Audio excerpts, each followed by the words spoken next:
o'clock. We'll go ahead and call the meeting to order. First item will be roll call. Brown, Here. Huck, Here. Davis, Here. Turkey, Here. Gray, Here. Nail. Here. Agenda, but we'll do the pledge and then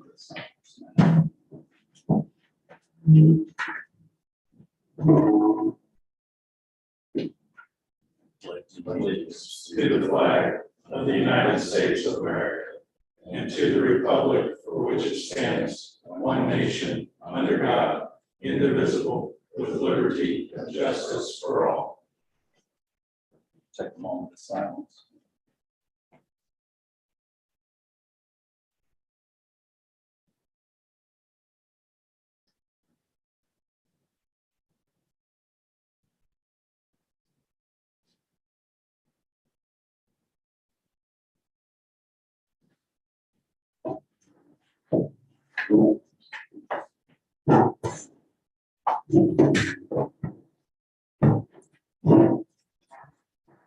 Okay, motion to approve the agenda.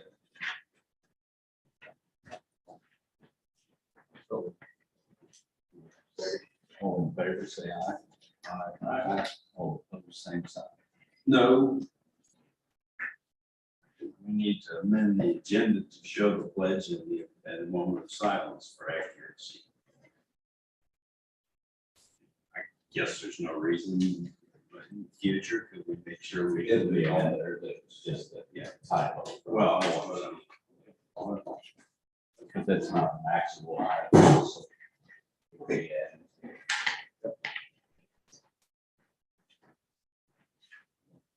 Okay, Demas is our visitor. No public comments and. We didn't approve the previous minutes. Everyone's had a chance to look over those minutes. Additions or corrections? Just a question on the back, that on page 3, the secretary sign. Yeah, they were. We've done some revisions, we really did the bylaws, and it actually shows that the chair is the one who signs that. I don't know if you guys want to make a change in the bylaws for that.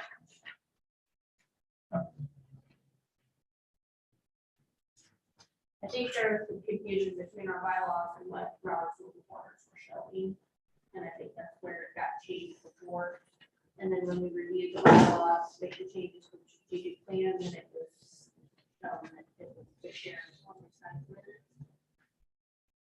But that's up to you all, if you want to change that. All the committees I've been on, so I was secretary of it. Doesn't matter, I just wanted to Use give a reason. whatever I've been on the chair's side. Okay, But really, that matter. but then to me, I just wondered if it was a typo or. if it's- They just discovered that in bylaws from Okay. reviewing them. Fair enough, I'll prove them.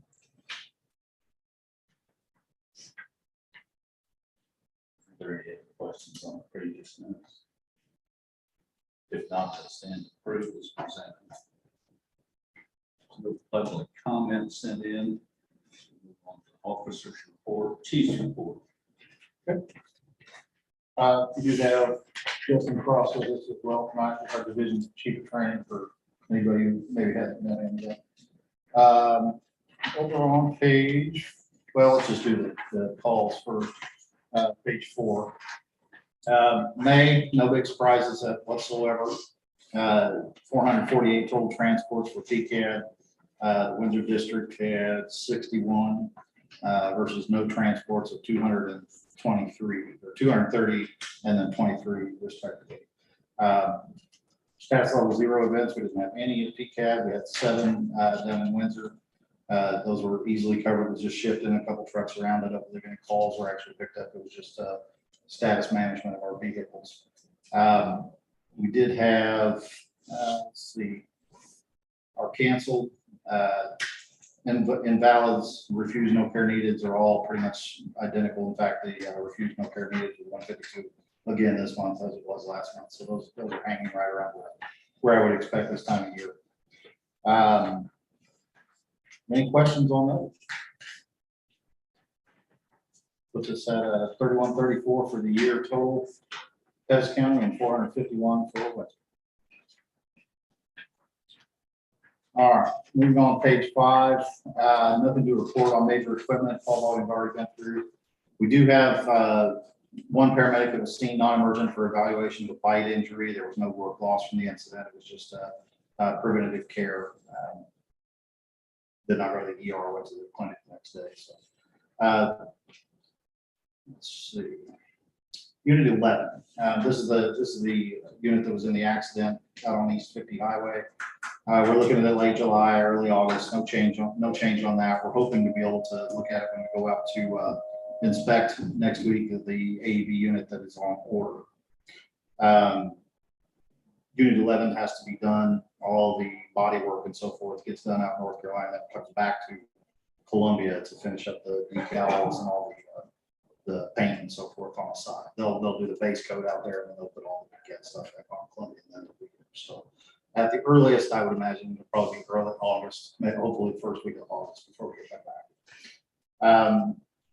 All of the vehicles are up and running right now. We backlined, of course, the higher mileage unit 1 is 220,000 and it's only runs if we absolutely have to. Everything else is looking good. 8 and 9 are still obviously higher up there in the mileage, but no surprises on the vehicle mileage either. But the gutter repair was complete, but I believe if you want, you can just cross that out. But I believe that was on my last report. Bay ramps have been working great. I've observed the trucks pulling in and out of the bay. We don't get that crazy unit tilt because of the angle of attack we have to make to get into the bay. They're just working way better than the little short rocking ramps that we had before. We're looking at ways to keep some of the moisture collects underneath them, but we're going to try and do whatever we can to prevent that from wearing them down or letting them break down. They should last quite a while. We did have the basement AC unit downstairs here replaced last week. Fan blades had completely just came apart, broken off, and stripped a bunch of wiring and so forth in there. The repair of it was going to be pretty costly, around $2,000, and then the expensive part of that was apparently the actual coolant, which was R22, if I'm not mistaken. If anybody knows about HVAC stuff, I'm not an expert, but apparently it's very expensive, and there was no guarantee it was going to work. So I believe the total cost on that was $3,600, if I'm not mistaken. I haven't seen a bill yet. Okay, That's it's right. The replacement beds were arrived last week. Much appreciated. Everybody really likes them from what I've heard. I did get rid of my phone, and I mean that in a good way. I had an office phone. My extension is still in the menu, so if you call our main number, you can still get to my extension, but it just forwards to the chief's cell phone. That just knocked off about 30. Haven't seen the bill on it either, but it's Ryan, IT guy, says around $30 to $50 a month. I'll say this. So just looking at ways to save money right now. Let's see. I did put a reminder in here if you have PCAD email address, which is first initial to last name, our email server, that needs to be used for any business related email. One of the reasons for that is just sunshine law stuff. The other one is Ryan has set up a pretty elaborate security and spam protection that I don't get stuff in there like you do in your personal email at all, hardly ever. So he does a real good job of staying on top of that. Media relations, the 5229 union sponsored a PCAD family picnic day at what I think has been the hottest day of the year so far on the 12th this weekend. They had a pretty decent turnout from what I've heard. There were all kinds of activities and whatnot. I think the rain held off till later in the day. If it, Pettis County Task Force, the link is still up there. No changes on that. What we're doing in education for the month. Any questions so far? I know I'm kind of zooming through this. Go ahead. Yes. Did we need to approve the AC? The AC, I reached out to the board members via text, and I got enough positive responses to go ahead and replace. Okay, I didn't say this vote on it or anything. I No. got that information too. That's correct. Yeah. So I thought it was just for your information, but Yeah. okay. Yes. I would have approved it. Okay. Yeah, that's it. It was what I did get back was unanimous. So, yeah, I didn't want to do that without asking for sure. Education, LVADs. everybody remembers Dick Cheney, our vice president, wore around an LVAD for a while. An LVAD is basically a heart that sits outside your body. There is either an interim device for most people that are awaiting heart transplants. Typically, they're around, I believe, around 1 in 10,000 people ends up with one of these. So we could, at any given time, we have 1 or 2 of these that might be floating around the Sedalia area. They're very odd. For one thing, the patient with an LVAD doesn't have a pulse. I'll abstain from any Dick Cheney jokes here. But they're definitely different. They're different animals. So they're harder to assess the patient. The unit itself obviously runs on batteries, so there's a lot of very critical steps that have to be followed. And there's, I don't know how many vendors you came up with, not how many vendors, but how many different models out there. So suffice to say, our crews, ever since these have came into our area years ago, we do a pretty regular training on these left ventricular assist devices. And all it does, like I said, it just sits outside your body and slowly pumps the blood around your body while you're waiting on a heart. So there's not a contraction like a normal heart. They're pretty interesting little device. They're fairly trouble-free, but something like that you don't want to have an ounce of trouble on. So we do train on those, generally with manufacturers and or the hospital. I think we've got 2 right now. So is that correct? Okay. Yeah. Simulation mannequin, that is an agenda item, so I'll skip past that. Our upcoming chief administrator training.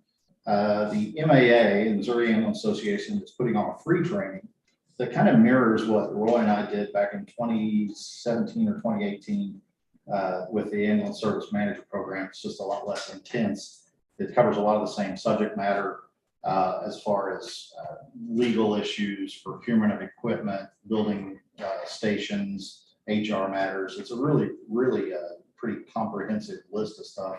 It's going to go on for 12 weeks for 1 day a week. It's virtual, so I won't be absent or anything. It's during the day, class during the day, class at night. So I went ahead and signed up for that. I believe, I don't know if Roy did that or not. I won't speak for him. Yeah, he's not. So we're both going to kind of refresh on that. It's a free program. We're happy MA is putting it on. I'm looking forward to doing it. I believe it's on Wednesdays. Like I said, once a week for the next 12 weeks, starting later this month. The basic advanced board training. I know the board members have all been emailed that information. That is, I put the week of this meeting. That's next meeting. So several of the administrative staff, myself, Jamie Liebring, I believe Katie's going to that. Roy's going to that. We're all going to be kind of missing in action that week. So we'll be, I think we've decided to possibly discuss moving the meeting back just a different time or a later time, slightly later time, just so that we can be sure to get out of our training and join the meeting as quickly as possible.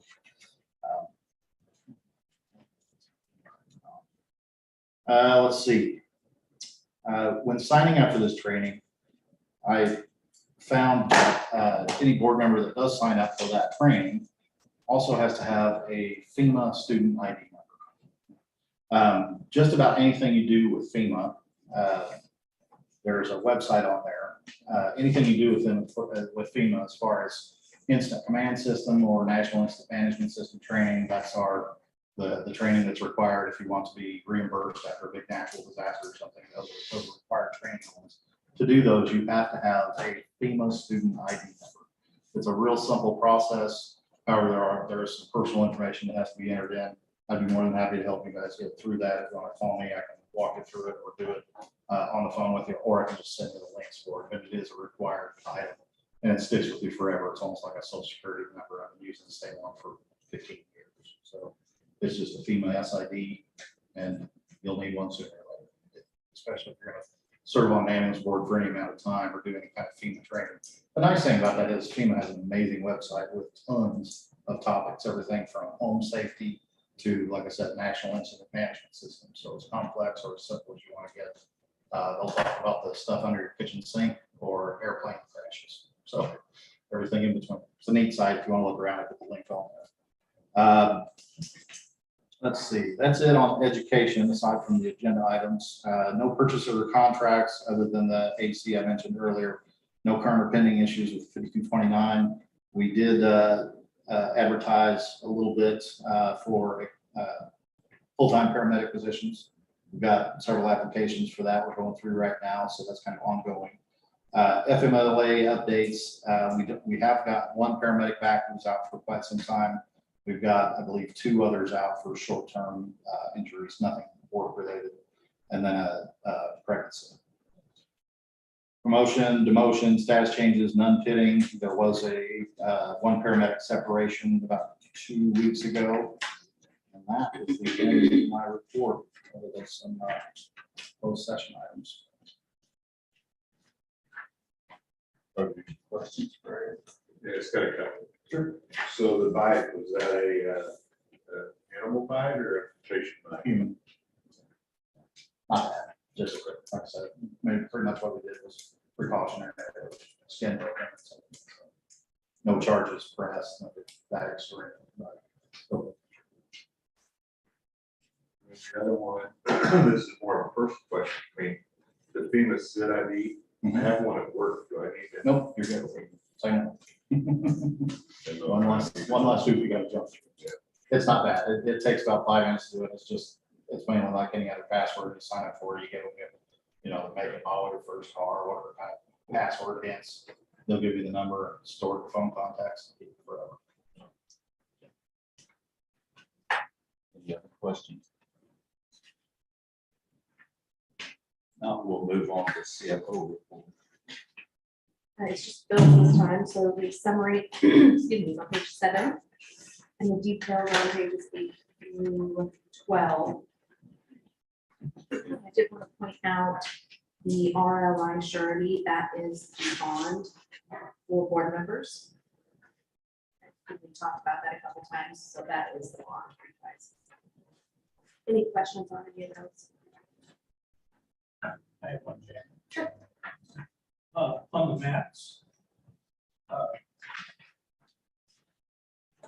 There's, I figured it must be about $1,600 a year for the maps. They come and replace them once a week. Mhm. Is there, is that, do we need that? Is that what, at a little cost if they do it every other week or something? Over here, Go ahead. yeah, they get pretty filthy pretty quick. Guys go out on scenes, they track all kinds of stuff around. We've been through it. We cut them in half, actually. We used to have about twice as many. And we did actually look at buying our own good quality mats like this, or horrifically expensive.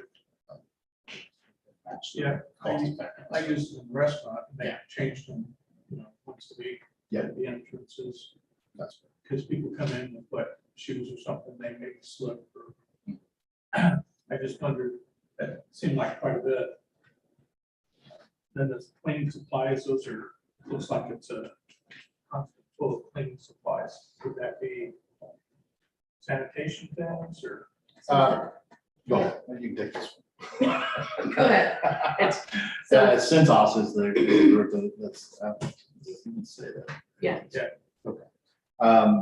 Oh, there it is, Centos. Yeah, that is, the city and the county, I believe, went to these very recently. And those are the multi unit devices out in the bays at each station. There's window cleaning, there's a general cleaner, disinfectant, COVID killer type thing. And there's a truck wash, I believe there's one other on there. And they fill those every time they're here with a little bit of fluid or whatever's required. Okay, I was thinking of personal cleaning things. No, it's all just stuff Vehicles, that's, I could understand that a little bit more. yeah, it's just that it automatically mixes. We've got squirt bottles for them, so we're not, wastage. It's all done by usage. and it is paper towels and soap and Some sauce. trash bags. They supply all the hard equipment, dispensers and all that. They come from these. Thanks. Mhm. Those are easy questions.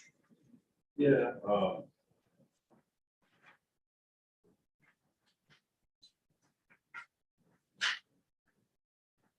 Page 11 is too early to go to page 11.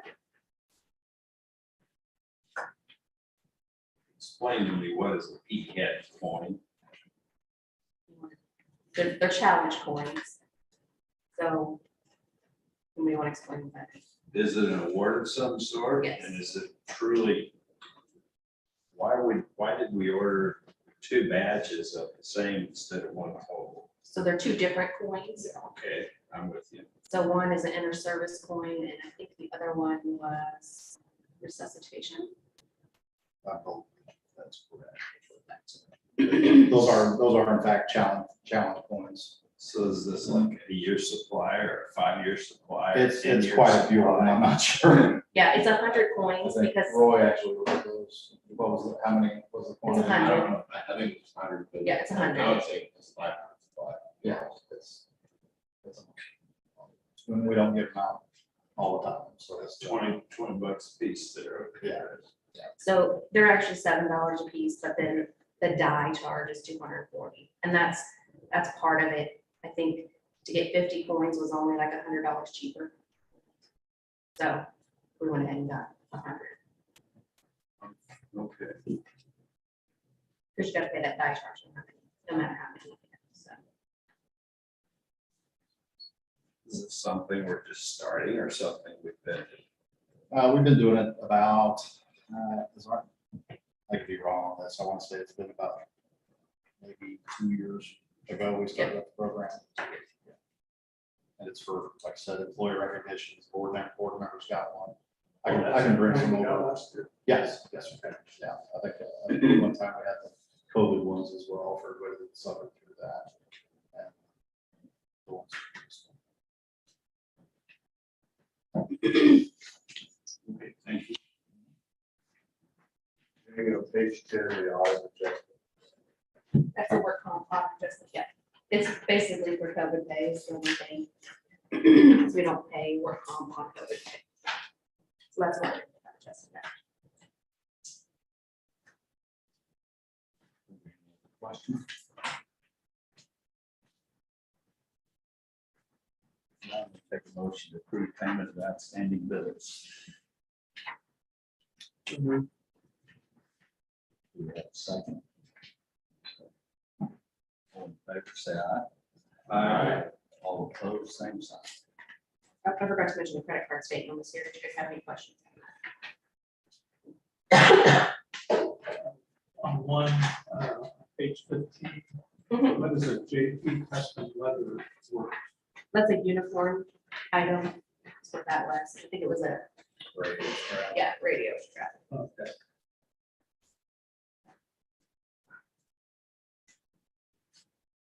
Just one.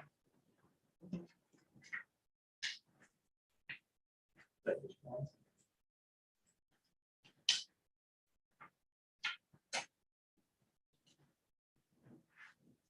Any other questions?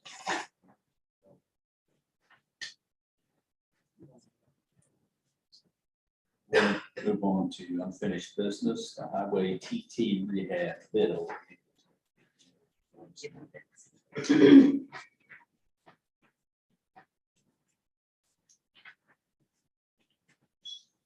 We're gonna post the bid or what's?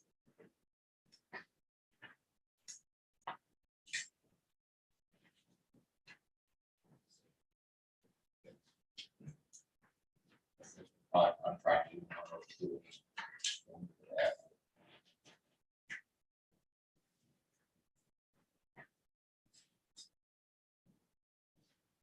Septic almost kind of what we got last. We just asked them for an estimate the first time, just so we had an estimate for budget purposes. They declined to bid this time. So I thought we were going to, from Septagon's estimate, develop an RFP and send it out. That did happen. Yes, we And did there that. was no response. Septicon declined to bid.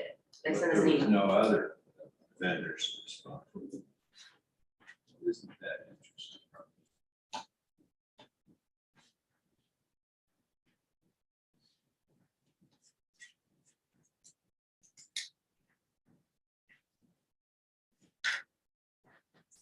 Be nothing wrong with putting it out again, but hate to have this one bid. I had a couple phone calls, put it out there, people I did stuff like that. We got to- So, We actually had 0 responses except we got a client bid. Mhm. Oh, they did. Mhm. Fine. Mhm. Maybe that one officer in attendance would be interested in that. Is it causing any kind of issues with not having them?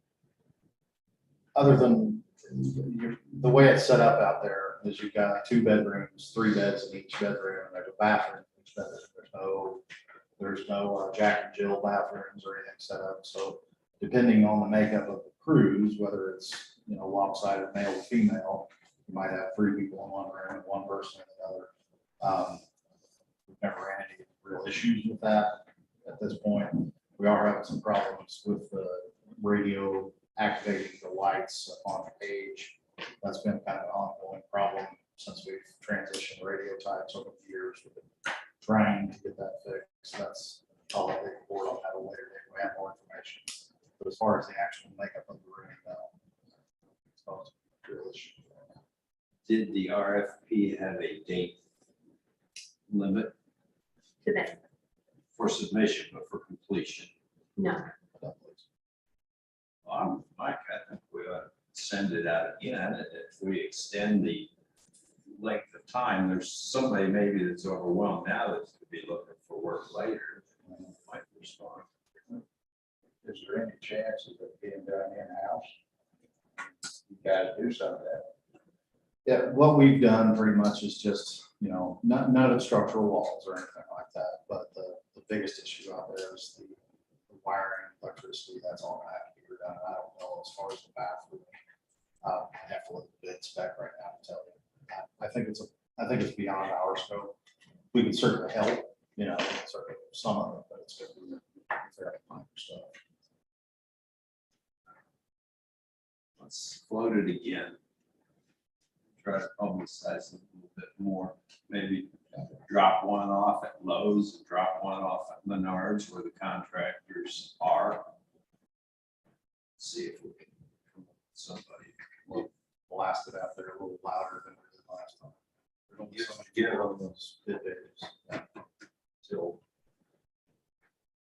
Into October or something to get it done. If it's not really pressing, I think that we'll find people after the May.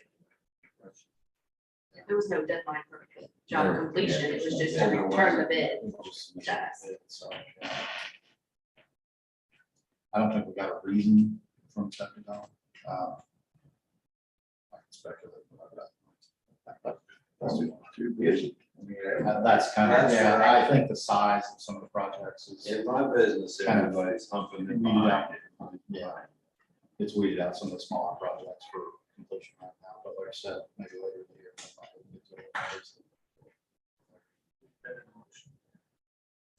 Yeah, I would move to reissue the RFP. To what date? Give them 1 month to, Second board meeting in July. yeah. Do you guys want to put that back in the paper? Or you just want to extend it? Okay.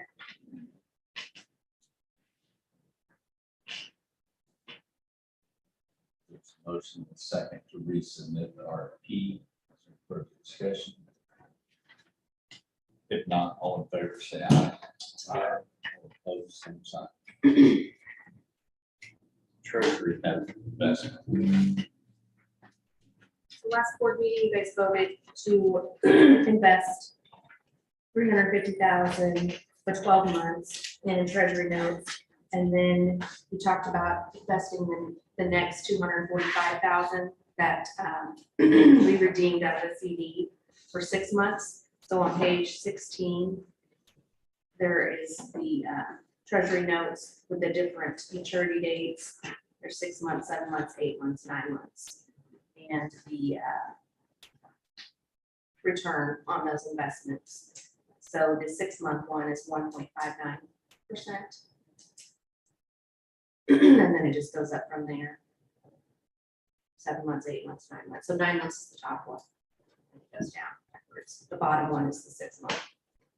Approximately 6 months. It matures, let's say 12/31/22.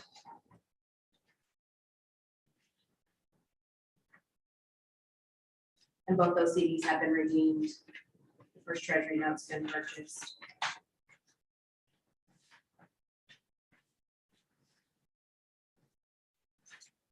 Maybe this is the money we got to sell that property. No, this 245,000 was not. So we had a CD before we sold that property of 245,000, and then we added 2 more CDs that were 300,000 each. So this one is one we've had for quite a while.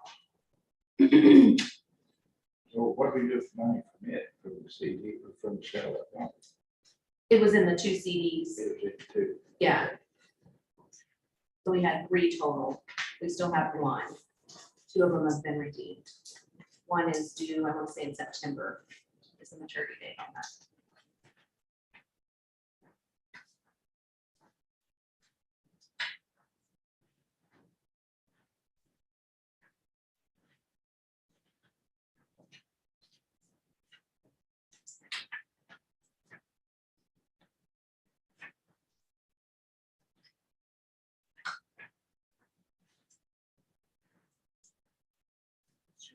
Discussion on the length of time.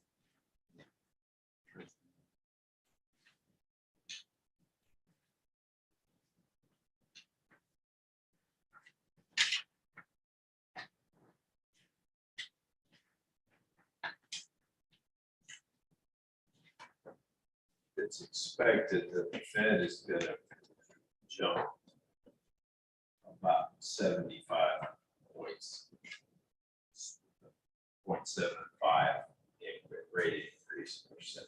I think that's gonna happen. Rates.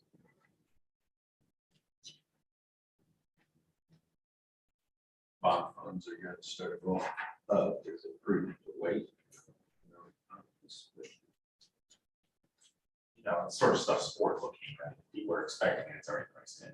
It's already priced. Yeah, by the time people say it's expected they'll do blah, people already priced it in. All right. Very good.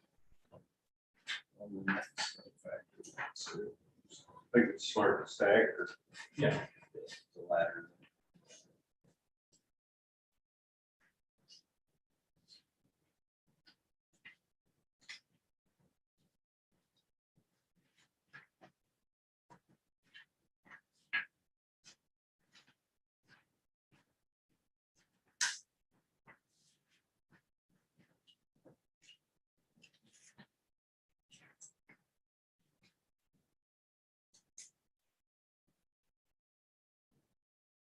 We need to approve. That you guys want to invest another 245,000 in one of these Treasury notes, whatever maturity you'd like to go for. You guys didn't approve that last time. You just said you would talk about it this time. After Well, that, Last time we did 12 months or 6 months. we did 12 months on the 350,000. So we talked about doing 6 months or somewhere around this time. Right.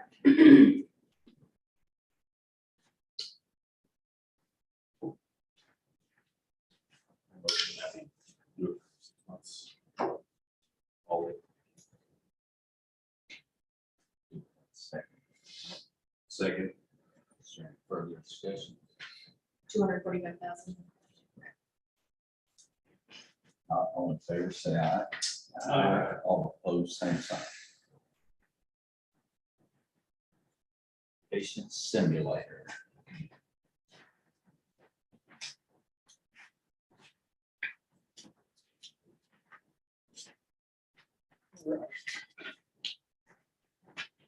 Go around here without tripping, I hope, guys. For those of you that don't know me, I think I know most people in here. My name is Justin Cross. I am the Division Chief of Training here in Pettis County, and most district. So a couple of things that I wanted to talk to you guys about was last October was for the last budget year was approved for a simulation management. The one we have was purchased, I believe, in 2013, 2012 or 2013, served its purpose very well, but it's really old. So we were approved to purchase that. Couple things, super proud about this because this particular mannequin simulator that we're looking at, really nobody has something as sophisticated as this mannequin that we're ordering anywhere around here. Maybe larger departments, maybe in St. Louis or the area of Kansas City, they're gonna have this, but nobody, to my knowledge, has the significant of a simulator that will allow you to do so many different things. So kind of to lay you just a brief background here on how we do our simulations.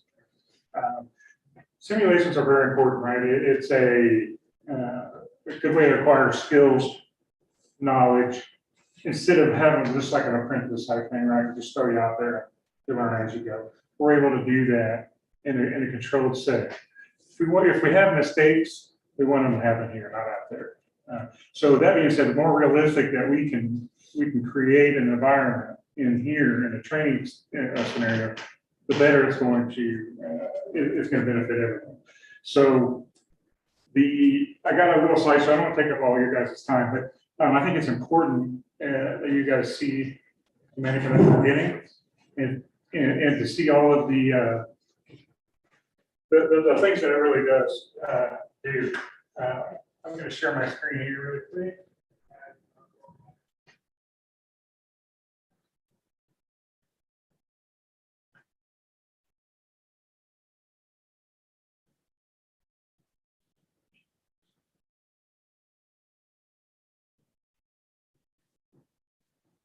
Okay, so the way we do scenarios here is we have our mannequin back here. It's pretty rough, kind of falling apart.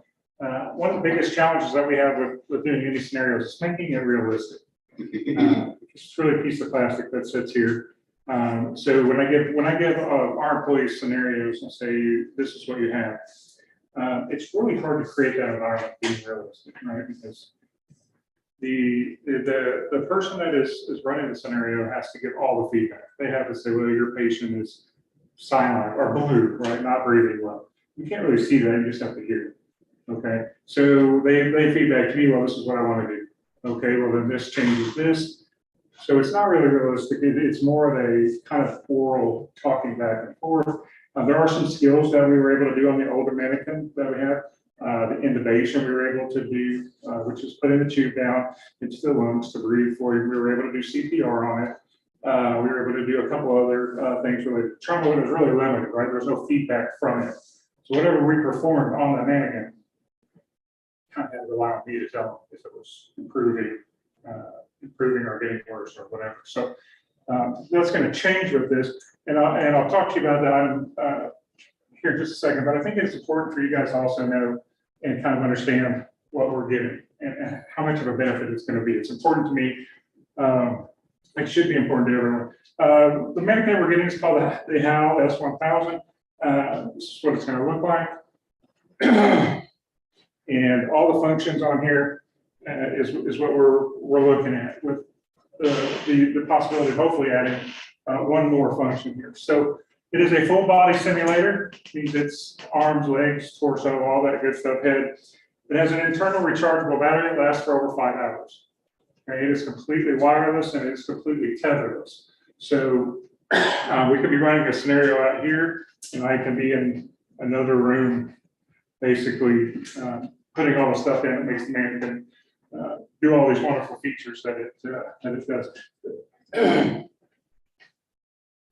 So just the things that it does neurologically, right? So it has pupils that react. So pupils tell us a lot of things in the pre-hospital setting. So just by looking at pupils, if one's big or one's small, we know that there's a problem. So this mannequin does that, and does it independently. Okay, so there's no confusion there. The mannequin we have certainly would not do that. Now, this has wireless streaming voice. So what I think is really cool is that, again, I can be in another room with a headset on. Okay, I can give these guys a scenario out here, work as a team. I can be the voice of that mannequin, is basically what that means. So when they approach the patient, it's more realistic. So they're going to ask that mannequin a question, say, how are you doing today? I'm going to then respond back. It's going to come through the mannequin. So it's more of a realistic patient encounter. The airway, again, it allows for oral and nasal innovation. So where we can, again, that's the tube that we put into the lungs to help someone breathe or that's not breathing. And it is a process that needs to be done often, trained on often. So Also, we have the ability to make that innovation a little bit tougher. Okay, it's not everybody's going to be the same. So we're able to take that, make the tongue slow a little bit, or make it have laryngeal spasms. This mannequin that we're getting has an innovation sensor, so it detects how far the tube is. When we put the innovation, when we put that tube in, it measures how far down into the lungs that it goes. And if for some reason that tube's too deep or whatever, it recognizes that and will not allow one lung to inflate properly. So that's something that happens. Sometimes we get a little bit too far. Again, we're able to recreate that. Surgical tracheas, it comes with surgical trachea as well. So we're able, if we have to, in an emergency situation, where we can make an incision and put an airway in, into your neck there. So it has multiple airway sounds and it's synchronized with the breathing. So I can now change up all kinds of different, not just breathing patterns, but also sounds that mimic something being realistic, right? So if somebody has asthma, I can recreate that on this man. It's going to start wheezing. It's going to have that narrowing of the airway. Mannequin right now does not have that. In fact, it doesn't have most of all this stuff. It doesn't have. So sometimes visible gastric distension. What that means is sometimes if the tube needs to go through a really small hole, right? So sometimes, whether due to obstruction or something in the airway, we're unable to see those vocal cords. We see them for a second. Sometimes it happens. It's common that the tube kind of goes under or the side of those vocal cords. If that happens, that mannequin will react by, instead of putting air into the lungs, you're actually putting air into the stomach. So you should be able to tell, well, the stomach's getting bigger. That airway is no good. We need to redo that. So that's something also that's going to benefit everyone. And just there's a picture of the surgical trachea and the innovation head there. So those are all exchangeable. Breathing has spontaneous breathing, so it breathes on its own. The mannequin back there doesn't breathe on its own, right? So when they come up to a patient, they're going to see that chest rise and fall. They're going to see it. One side may go up, while the other side stays down. It could indicate a problem. So again, they're able to visibly see the condition that's going on and then react to that instead of having to, ask me, okay, how the lung sounds. Well, they sound like this. So it limits the interaction that I have with them. It makes it more of a realistic environment. Ventilation's measured and logged, so we keep a log. Every scenario that we generate will be recorded and spits out a bunch of pretty numbers and graphs you guys probably don't care about, but what it does is helps me identify any deficiencies that we may have and capitalize on any strengths that we have as well. Needle decompression and chest tubes, again, supports that, and those are just tubes we will put into certain areas of the chest to help relieve either air or blood. Multiple lung and breath sounds, I think kind of covered that a little bit. So this is something really big for me, real-time CPR monitoring. So it monitors the rate, the depth, it also monitors the recoil, and how well we're ventilating or breathing for that patient. Okay, something that is a big push for me is to work with the fire department, who usually are on scene before us. So this will allow us to not just train our employees, it will allow us to train Sedalia Fire Department, Sedalia Police Department, Buffalo. I've been working with them, wonderfully over the last couple of years. So that's something that is going to help all of us in the end. It allows us to defibrillate, which is shocking someone into cardiac arrest. So we can actually defibrillate that mannequin using our own equipment. Okay, the mannequin we have now, you just have to, again, it's a simulation. You have to voice it. Well, I'm going to shock them at whatever. So that eliminates that. So you can actually put the pads on, deliver that energy straight to the mannequin with our own equipment. And after that, that mannequin will react as it'll either restore its heartbeat or it'll go to a different rhythm, whatever it is. But all this is reactive. So whatever we do to this mannequin, it's going to automatically react to it just by the settings and scenario that I input into the system. So we're able to monitor EKG in real time. So that includes not just the 4 leads that you guys may see, but also 12 lead EKGs, which is a more in-depth view of the heart. and it has multiple heart sounds. Okay, this is huge because it's hard to teach heart sounds without, and really lung sounds too, without having something. You know, I haven't used it like audio. If I'm teaching someone, if we're learning about heart sounds or we're learning about lung sounds, I used to play an audio off the internet. Well, this is what wheezing should sound like. So again, this has multiple different heart sounds. This is going to help not just our employees, but when we teach EMT classes in the future, again, be a huge benefit for them. Circulation, this mannequin actually has its own pulses. So you're able to take a pulse in this mannequin right here, and it is synchronized with the electrocardiogram. So it has a carotid pulse, it has a radial pulse, it has a brachial pulse, and it has a femoral pulse. Okay, not very many mannequins have that, and that's pretty neat. You can actually take a blood pressure on this mannequin, and again, you know what we're doing now. They have to ask me, so what's the blood pressure, and I have to tell them. Again, it's just a skill that helps make it more realistic. So it recognizes pulse oximetry. So when you put the pulse oximetry, it's a device that measures oxygen saturation in your blood.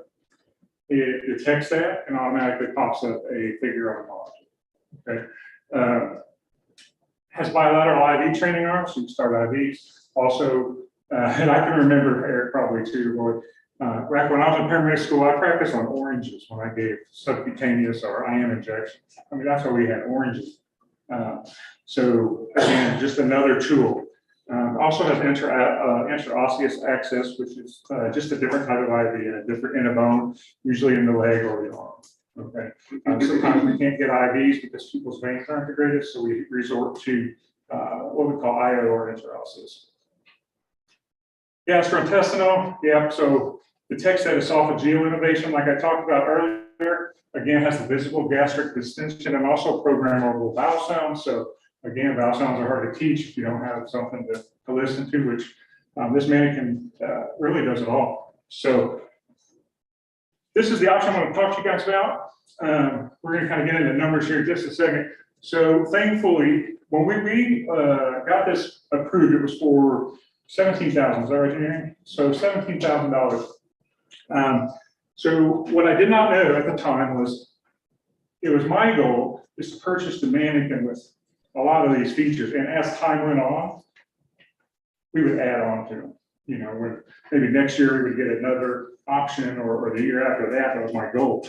However, I learned that in the simulation world, once you order, it's done. Everything's made right there. Everything's put in there. There's no adaptation to it whatsoever as far as internal parts and things like that. Prices went up on that. So everything together was like $26,000. Well, that's way out of what we had budgeted. Thanks to Jamie doing a lot of hard work. Thank you. I really appreciate that. We were able to find a different website, or a website that allowed us to purchase under government advantage or something. There's a federal contract basically. So we get a discount. Great. So we were able to get all of that stuff that we wanted pretty much right at budget, which was perfect. So instead of $26,000, we got everything we wanted for $17,000, except for this right here. And that's what I want to talk to you guys about today and why it's important. In maintaining that realism of simulation, this option can be added, and the option for this is another $1,100. Yeah, it's the bottom option on page 19. Yeah, bottom option on page 19. It's $1,100 and some change. So when we're monitoring CO2 exhalation, everybody thinks, everybody's probably heard of monitoring oxygen saturation. We just talked about that. That's pretty common, well known. It's just as important in our world to monitor CO2 exhalation. Okay, so that is the CO2 that we breathe out. That tells us so many things.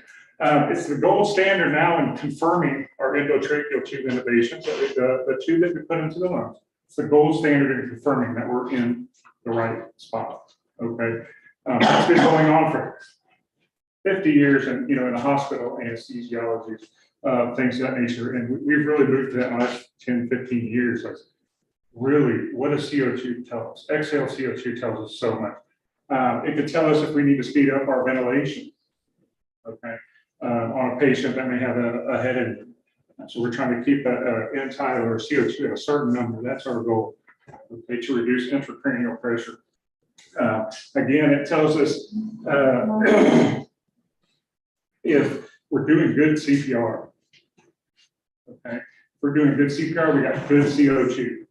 Right? You can't tell that without monitoring CO2 exhalation. So what this does is this allows us to have this option, and also what it really works on ventilators. And we've been using a lot of ventilators recently, especially with COVID, right? But we take a lot of transfers from local hospitals. People are on ventilators. And it's a complex machine. So what we're able to do with this option right here is that we're able to recreate any scenario that's possible that we need to train our employees. Okay, so it has 10 programmable levels of CO2 output. So I can turn it up or I can turn it down, and it recreates certain issues or problems that we may have. So if I turn it up a little bit, the person, our employee running the scenario will notice that, and then I want to see them be able to fix that. Okay, so it's a huge, huge thing, and like I said, it's only available at the time of work. So if we don't get it now, we just don't. Okay, is it still a great, wonderful simulator? Yes, of course it is. But it runs on a CO2 cartridge. I got a little video here I want to show you. So when the CO2 is exhaled, it comes out onto a monitor and kind of produces a waveform, just like kind of like an EKG. But that waveform, just looking at that waveform, we can interpret whether there's asthma, constriction, or whatever it may be. So just going to show you a real quick video here.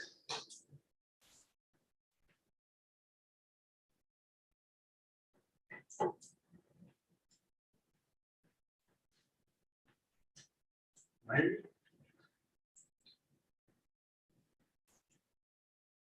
Simulator is equipped with the ability to exhale carbon dioxide with each breathing cycle. This will allow providers to use colorimetric devices like the EasyCat 2 CO2 detector, providing visual feedback about proper placement of an endotracheal tube. Enable this feature by mounting a replaceable cartridge of CO2 on Hal's lower right leg. The instructor can then adjust the level of exhaled CO2 through the software.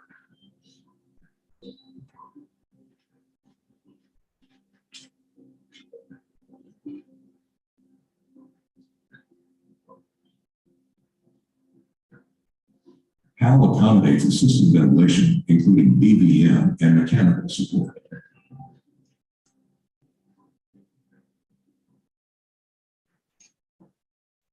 My name is Rob McDonald with Billmark Scientific. I've worked in Jump forward just a second. adult critical care and anesthesia ventilation for 28 years. I'm here today to show you I apologize. I'm trying within the chest of the 3201, not a piece of adjunctive equipment within the ventilator circuit.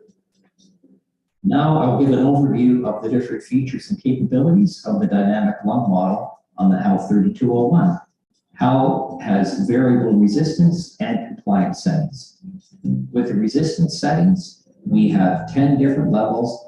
Okay, so that's what I want to kind of show you that waveform. So when that is CO2 exhaled, it kind of puts out that waveform on our monitor. Believe it or not, that monitor, just looking at that waveform, could tell us 25, 30 different things. So, and that's something really hard to recreate in a simulation without a mannequin like that. If they ask me the CO2, I can tell them, oh yeah, the CO2 is 35. They ask, well, how's their waveform? Well, it's normal. Not really the best practice of simulation. When I can physically show them, here's what they're doing. They're breathing out this CO2. There it is. It's right there on the monitor. It's right there on the monitor. So it's a huge advantage for us, and obviously I would appreciate it immensely if we could get that approved. I think it will be a benefit to us or other citizens of Sedalia, Pettis County. Anybody that we transfer out of hospitals, it's going to be used. This is something we use every day. I mean, we use CO2 monitoring every day. So again, if we can recreate any issues that they have or practice, practice, practice. We really do perform out there how we practice. So that's all I got. I guess any questions. So did I hear you say we hook our equipment up to this? Yes, our equipment. So it's our yeah, monitors, so it's our footage. exactly, and that's the biggest. That's one of the biggest benefits to this is we're not using some other program that just generates a rhythm or a problem. This is, we put our equipment on there, we put our EKG monitor on there, and it comes feedback right to our monitor. If we need to defibrillate, we need to pace, anything like that, we do it with our monitor on that machine. Once that's done, it gives the feedback just like it would on a real patient. So, yes. What's his life expectancy? I really don't know. I think it depends. Little Randy back there, we used him. We got 60, 70 employees coming through here, and we trained like crazy on that thing, and that lasted 10 years. Now, this is obviously a much better model. I don't know the life expectancy on that. I do know that there's warranties and extended care plans and things of that nature. So, understandably, I wish I could give you it's going to last us 12 years, but and honestly, I don't know. It's going to be well taken care of, I assure you, and maintained. So, Have you spoken with anyone who owns one of these? I have actually. I've spoken with Central Jackson County Fire Department, which is Blue Springs. They had one just like this and had wonderful success with it. They used it in their EMT classes, their paramedic classes, and they're usually running one every day, and sometimes 2 a day. So they had theirs for well over 12 years, and they're running way more than 12 years. Okay, so it's capable of great use. It And you is. mentioned the fire department, police department, Bothwell. All of those have training budgets as well. Is there any way to recoup this through offering custom training and or loaning it out? I don't know. That's an Eric thing. It's a $18,000 piece of equipment with that new option on it. I'm very protective. So I don't. We are training individuals specifically for the use of this device, whereas most training mannequins, you buy the mannequin, you do the skills on them, you poke holes on them, you do whatever. This one is so, as you can see, you got so many bells and whistles that just has to go through very specific and extensive training on it. I'm not sure how many hours that's going to take. It's going to take a lot. Loaning it out would probably not be an option, But using it- customized training where we're in charge, can we Yeah, recoup some of these that's dollars? well, that's something to think about.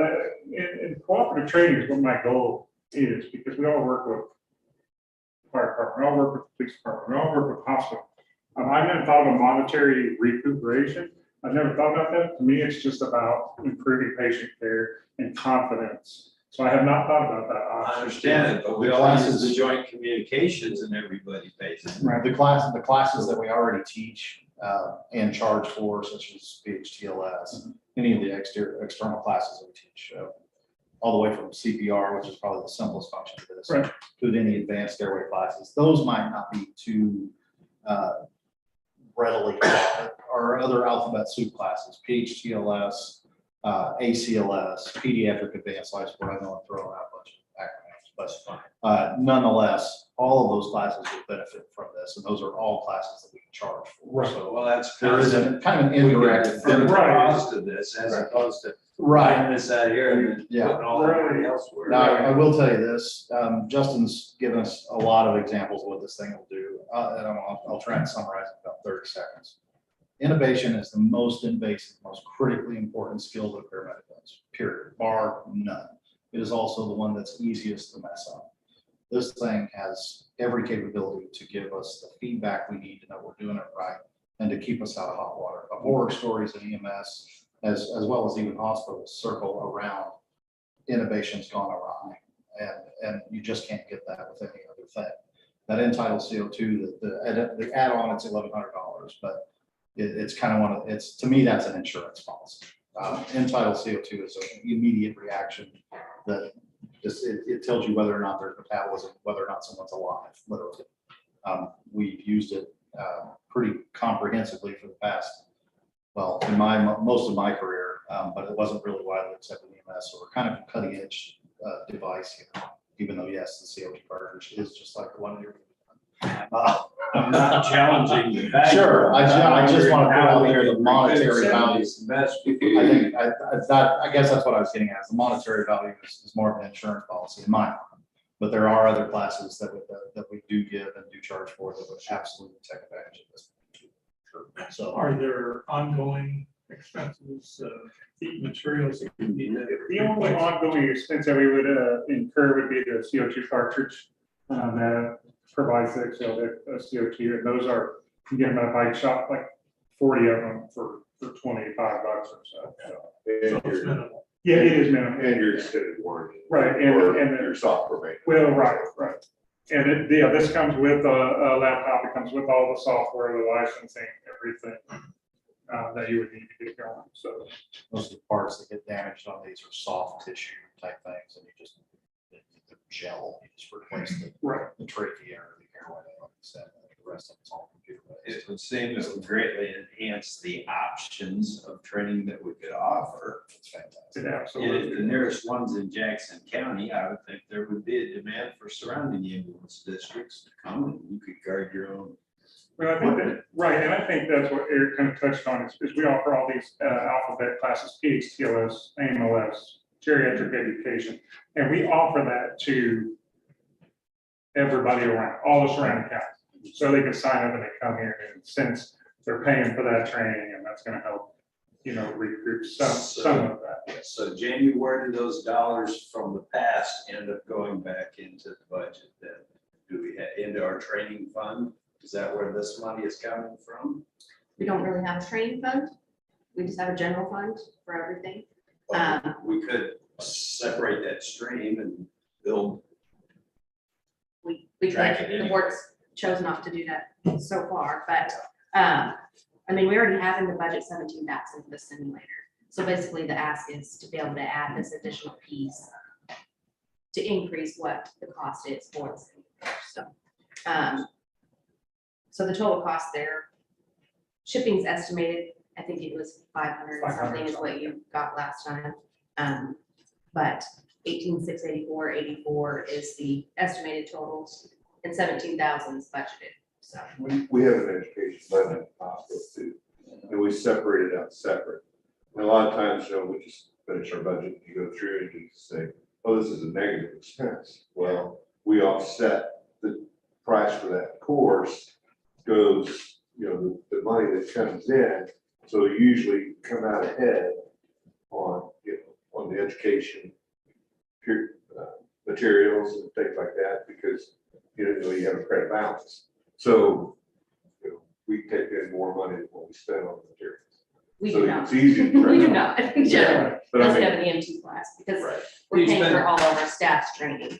but we don't. You guys spent $18,000 on a mannequin? Yes. And it isn't gonna, yeah. Do you want the person that's gonna innovate you to have practice? I'm before you just, do it, or you I'm want to do just it saying, first? if there was a way to. It would be value added too. Yes. When we put the classes forward, we'd say, we've got this mannequin. Okay, your class will be worth more people would sign up for it. Absolutely. I'm not saying we can't afford it, it's when you get the new tool and it does both. It enhances our capacity and is a prudent investment in people's health, and we're allowing extra training from other places. I think that's. State Fair Community College has #1 nursing program in the state. Is this something that they might be able to help train some of those nurses, or? No, they have, as far as when I mentioned that, nobody has like ambulance services, what I meant, ambulance service fire department. That Safer Nursing Program probably has 7 or 8 of those. These are the better ones. But this mannequin ranges in price. This is one of the lower end models of this type of simulator. So the highest one, it goes up to $75,000 for one mannequin. And they have pediatric mannequins, they have obstetrical mannequins that actually deliver a baby, all just like this. And I'm almost positive Safer has a couple of those. So We're not gonna ask for that one. We'll And run then they're with it. always, you know, the nursing classes and stuff, they're always using it. Thank you, guys. Thanks. So we're looking for approval for $1,100. Yeah, for the total. Yeah. And like I said, Justin gave a great presentation. Thanks again, Justin. I think it would be wonderful when we do get that back in for you guys to see it in action at some point, just a quick demonstration of how it works.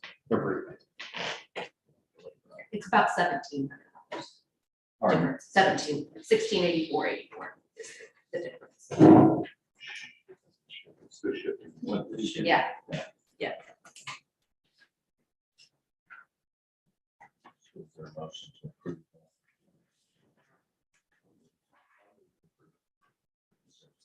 Second. Is there any further discussion? If not, all in favor, say aye. Aye. All opposed, same sign. Gov Deals update. May I add just one thing? I just wanted to tell you guys that when we do this, it will be a charge on the credit card when we buy it through this government services. So I just want you guys to be aware that that will be there. Sorry, go ahead.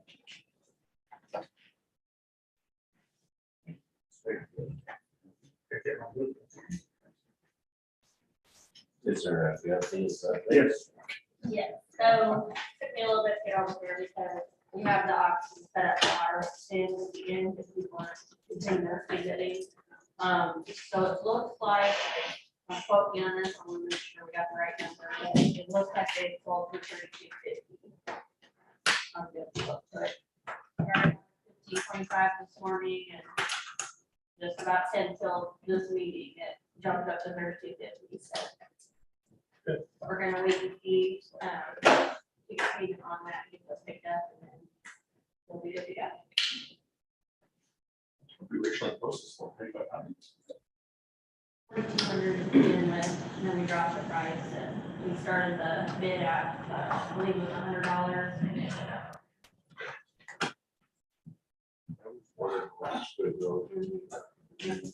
Is that what we did? Yeah, the mobile radio. The mobile radio.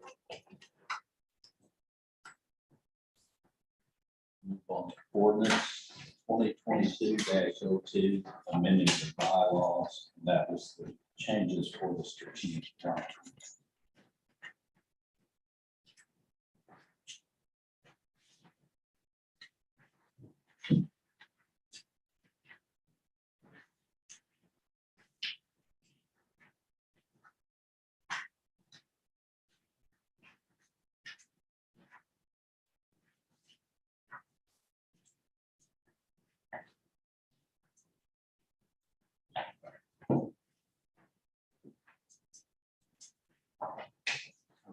Motion to approve that ordinance. So moved. Is there a second? Is there any further discussion? This is the same, we've discussed this a couple of times prior.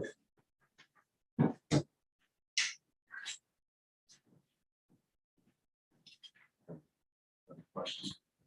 If not, all in favor, say aye. Aye. All opposed, same sign.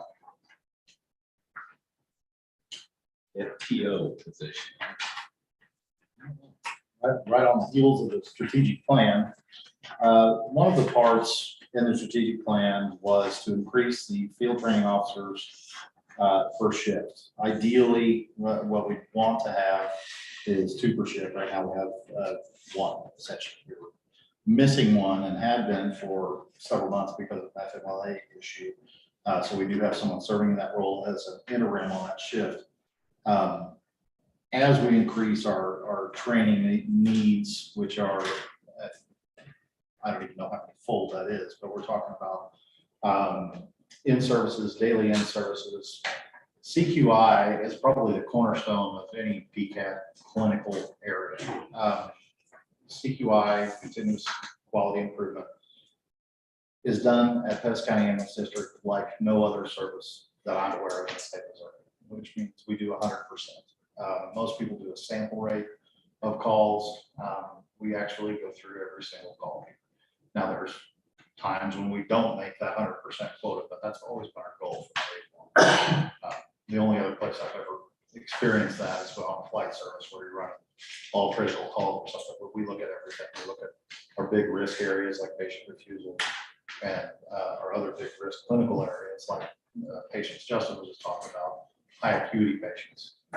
The problem is as our call volume goes up, our staff remains the same, and our staff that's able to do that CQI is overwhelmed right now. They're already kind of treading water, if not underneath it, when it comes to keeping up with that 100% CQI requirement. I don't think it's something I don't want to bend on. I think it's one of the things that makes us a great service. Go with it. Like I said, it's the cornerstone of our quality here. That's kind of very strongly about that. The FTOs would be amongst the other things their job description identifies, which is just what you can imagine. Anything education related, from daily in services, safety briefings, CQI, reading through reports, skills checks, possibly learning romantic and with Justin as it goes along. But the list is pretty extensive.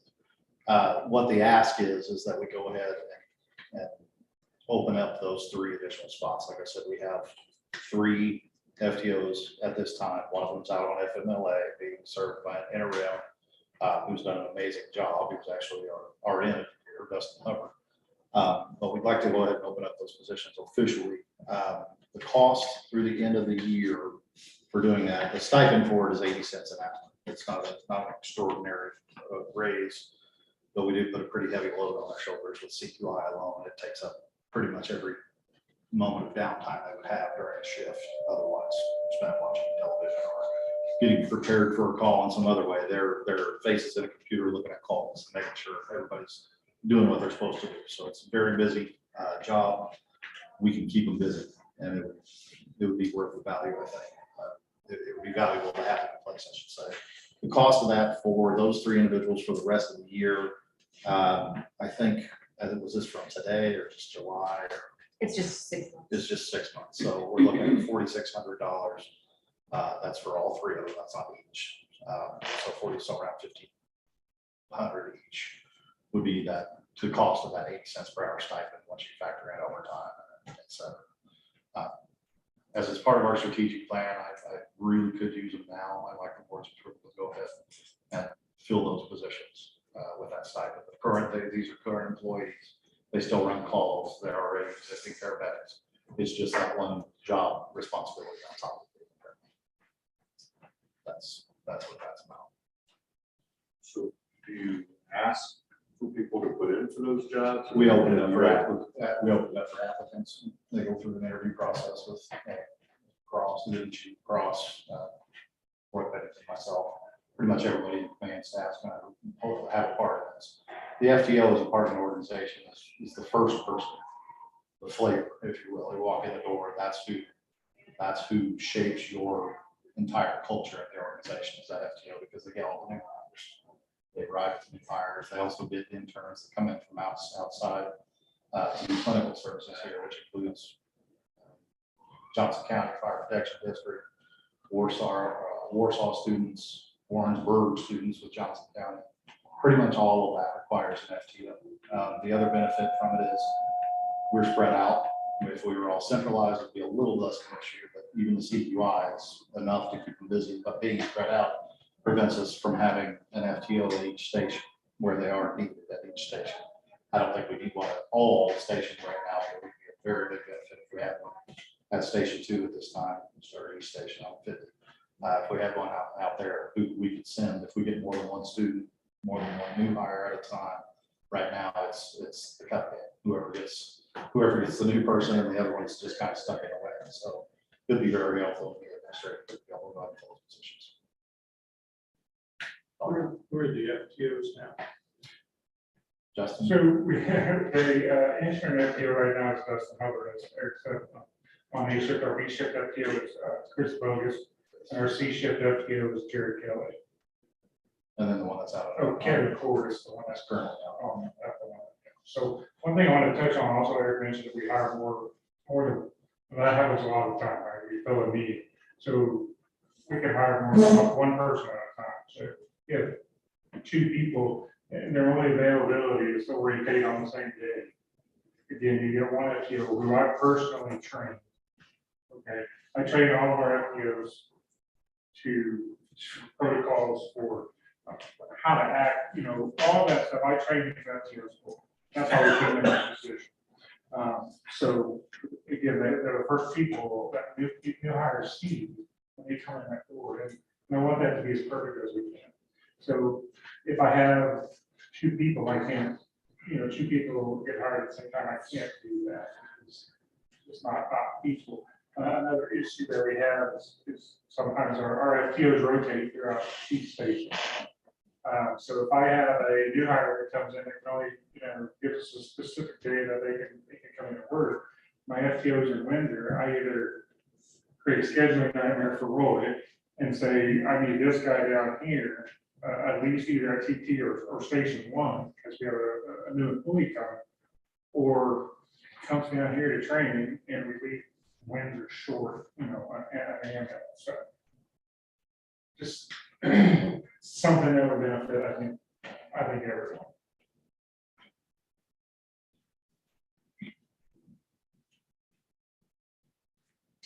Vacation, sick time too, but that do take some vacation as well. So. No, they're not allowed. When a year from now, if we have a new station underway, will this be sufficient? How much? Yeah, I think that holds. So it'll really help with the demand we have right now. It's not big, the 100% CQI goal. But the other things are just, like I said, tenfold. That 100% is something that you want, it's not required by any. From day one, that's what we've done here. The thing about that is you either wait 9 months and find out you have a problem, because you get a phone call from a lawyer. I don't mean to be volunteer. We find out problems almost every time that way. They're usually only a shift or two at a time as far as what calls are doing. So things don't slip through the cracks. There is a triage process. Like I said, for sure, we don't have CQI. We'll have them go through and do all the high acuity calls, or like I said, one of the highest risk calls EMS runs is patient refusal, because you're not taking that patient to the hospital despite against their medical advice or against our medical advice. So there's a very high liability in those patients. So we try to get all of those calls, but like I said, it's pretty easy for one to slip through the cracks if you're not 100%. So will you be able to take these, when you do this 100% CQI, and then you do your review, can you program in your simulator, recreate the issue? Absolutely. If there's an issue when we during our CQI, if there's a problem that arises, that's one reason we do 100%, right? Or try to do it, because we want to identify those problems. If there is an issue that, say something happens and, I talk to someone and say, hey, this should have been done different, or let's do this next time, I can absolutely recreate that same call with near 100% similarity. So. Or any other.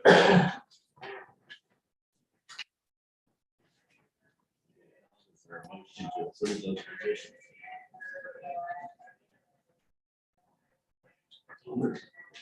Is there a second? Second. Is there any further discussion? If not, all in favor, say aye. Aye. All opposed, same sign. Okay. Since we have no new business, I'll take a motion to go into closed session pursuant to RSMo 610.021, section 3.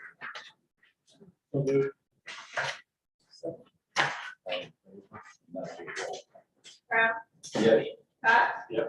Davis, Yes. Gerke, Yes. Graves, Yes. Nail. Yep.